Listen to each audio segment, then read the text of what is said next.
Home made chocolate video చేసినప్పుడు చాలా మంది వైట్ చాక్లెట్ వీడియో కూడా చూపించమని చెప్పారు. ఈ వీడియో మీకోసమే. అయితే నేను ఇక్కడ ఒక వైట్ చాక్లెట్ తీసుకొని డబుల్ బాయిలింగ్ మెథడ్ లోనే మెల్ట్ చేసేస్తున్నా మొత్తం. దీంట్లో మనం ఏం బటర్ గానీ ఘీ గానీ మిల్క్ గానీ యాడ్ చేసుకోవాల్సిన అవసరం లేదు. జస్ట్ మెల్ట్ చేయడమే. పిల్లలకి బయట నుంచి కొనిపించడం కంటే మనది మనం చేసి పెట్టడం ఆ సాటిస్ఫాక్షన్ వేరే అసలు. ఈ ప్రాసెస్ అంతా మీడియం ఫ్లేమ్ లోనే చేయాలి. వైట్ చాక్లెట్ అంటే మిల్కీ బార్ కూడా మెల్ట్ చేసేయచ్చు. వైట్ చాక్లెట్ మెల్ట్ అయింది కదా, మౌల్డ్స్ లో కొద్దిగా వేసేసిన తర్వాత నెక్స్ట్ ఇప్పుడు కోకో పౌడర్, బెల్లం, బటర్ ఈ 3 1:1 రేషియోలో యాడ్ చేసుకోవాలి.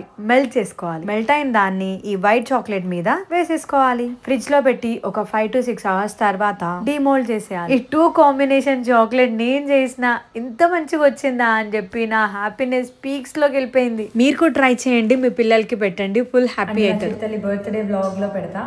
ఇప్పటికైతే వీడియో ఏం చేసేద్దాం. బాయ్. గొంతు కూడా పోయింది, నిద్ర వస్తుంది.